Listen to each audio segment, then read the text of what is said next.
Hello guitar players, we're going to start some second year work now on jazz guitar. I've got my Epiphone Century barely plugged in at the minute, almost acoustic, because in early jazz, it was talking about swing jazz of the 20s and 30s. The guitar was essentially just an acoustic instrument and it had a purely rhythmic purpose. So the most important thing in a way for the jazz guitar player was this. The sound of the strings being hit as a percussive instrument was as important as anything else that went on harmonically. Remember, it's an acoustic guitar, so it was quite a while before you could have those sort of guitar solos. Charlie Christian came along in the 1940s, amplified his guitar and was able to play single lines. Until then, purely rhythmic chordal purpose. Now we're going to do a jazz blues just as a little warm-up exercise. Difference between a jazz blues and a regular blues is we'll be in a key of C. We'll have 4 bars of C, just like you might in the blues, but generally we're going to colour the chord with a 6th, perhaps. You can hear it there, rather than a 7th, just a slightly jazzier tone. When we go to 2 bars of the F, we'll make it an F 9th. Again, just a slightly jazzier chord, and then we'll go back to the C for 2 bars. Now, whereas if it was a rhythm and blues record, we would then go to G, and then the F for a bar each. In jazz, we often do a different turnaround where we go to a D minor, maybe it's a D minor 7th, to a G 7th, and then we finish on the C. Okay. Now, when I first started playing jazz guitar, I was playing it wrong. I sat in with this band of old jazz musicians, and all night I had to play acoustic rhythm guitar, and the chords were going all over the place, and I was opting for the standard kind of bar chords that you use in rock and pop music. Full 6-note chords, and it was quite hard work because on the 12-bar blues, for instance, I'll just demonstrate, I had to go like this.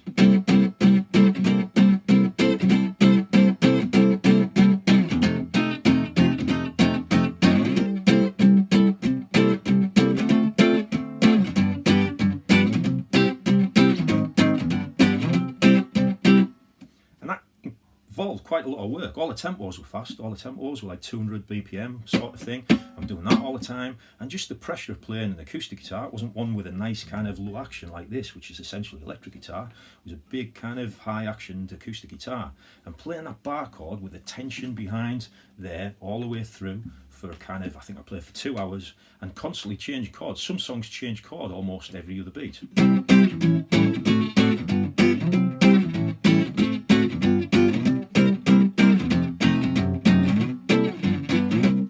And it became really hard work, especially using that E sort of bar chord shape. I know I could have jumped to that kind of F chord rather than that one, but there was a lot of kind of movement up and down the neck, and I was singing on some songs as well, so there's always that margin of error where you've got and you should have went to the A, and instead you go to A flat because you're too busy concentrating on the singing. It was only after I'd sat in with a band a couple of times, another guitar player joined, and I noticed he was playing entirely different chord shapes. And it looked so much easier what he was doing, and it sounded cooler as well. And it was because I didn't realise it in the 30s, guitar players like Freddie Green, who played with the Count Basie band, and Django Reinhardt, who played with the Hot Club de Paris, were using totally different chord shapes. That chord shape, with the kind of power chord at the top, was probably pretty alien to them. Okay? And generally, Freddie Green and Django Reinhardt tended to play these chords where you'd have a bass note, in this case a C. Okay?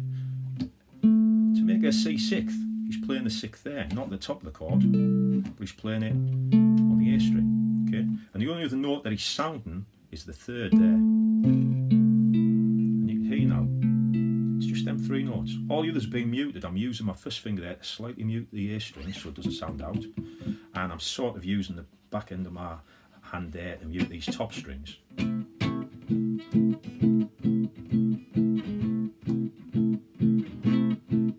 We've got this lovely kind of 6th chord. The key thing being, Freddie Green realised in the context of a big band where there's maybe 20 instruments playing, you've got piano and you've got double bass, the string that sounds more than anything else is the G string of the guitar. So he liked to make sure that note was one of the sweet kind of jazz notes, the 3rd, or maybe it's the 7th, or the 6th, or something like that. And that these 2 notes are your key harmonic notes. And you're not going to waste a kind of string with a root note there. You're only ever going to perhaps play the root there. and even then, perhaps not all the time. So he's a simple kind of vamp now, 4 bars of C6, okay, C6, and just a steady downward strum with a slight kind of syncopation at the end of the bar. Okay. Now to make it more staccato, I'm only pressing down on the beat. I'm muting the strings in between, so you're getting quite a staccato. You see both the left hand and the right hand hitting the beat at the same time. Okay. Because now we've got a little bit more comfort in the hand, we can put little semitone smears in as well. Just to jazz it up even more. Now, when we go to the F chord, we're not going to move all the way up here, which is going to be kind of clumsy, or all the way down there. All we're going to do is move one little finger shape, and I'm now going to tuck that finger, my ring finger, to flatten that note. So instead of being an E note, it's now an E flat. Keep the other two there, because you've got an A note on an F chord, and we've got the 7th of the F there, and we're still keeping the C in the bass. Doesn't matter, the double bass player is going to go at the F and sound that out, and it just means we can go 2 bars of F7th back to the C6th. Now when we do the D minor to G7th turnaround, I'm not going to go to those shapes again. We'll keep in the same sort of neighbourhood, but we're going to kind of move. We're going to move that to there. So we've got those two notes sound on fret 10. Okay, I'm going to tuck that under there on fret 10 as well. And we're going to have this this finger there just waiting, so we can lift off the ring finger, and it creates a form of a G7th there. So on.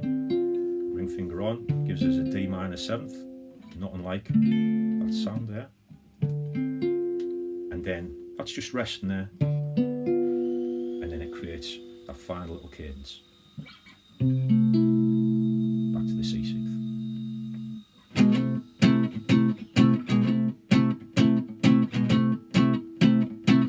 4 bars C, 2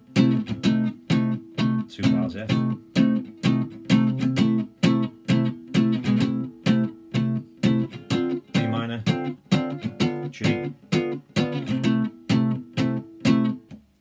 Now, final little ingredient is we're going to put a little turnaround in. Sometimes at the end of a 12-bar blues, you might go to what would be an A flat 7th, a little at the end of it there.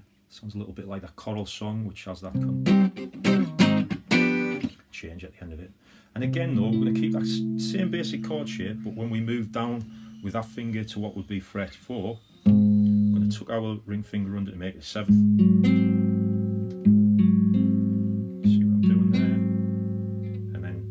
Down one, so it'll sound.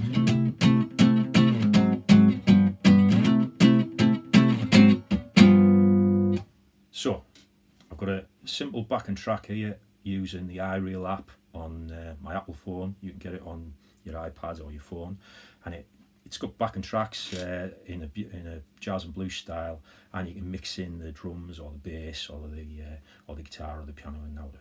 Okay, so I'm going to play this in the background, and just to show you in the context of what the double bass and the piano's doing, how nice these chords sound as a purely rhythmic thing. Here we go. Fast tempo.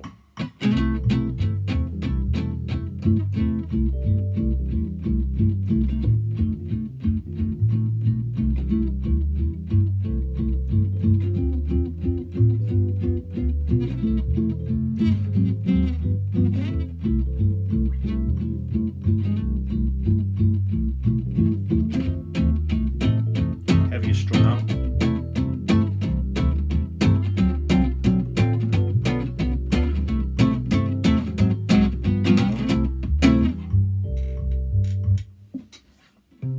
So there you go. Basic jazz 12-bar blues in a swing style, in the style of Freddie Green in this particular case. Downward strums, using the root occasionally, and these are going to be your kind of tasty jazz notes. They're going to be 6ths or 7ths, or they're going to be the major third or the minor third. And there's these chords all over the neck. We'll be using them again, another lesson where we're looking at Django Reinhardt's style in a minor key. See if you can practice those and get used to those kind of funny sort of chord shapes.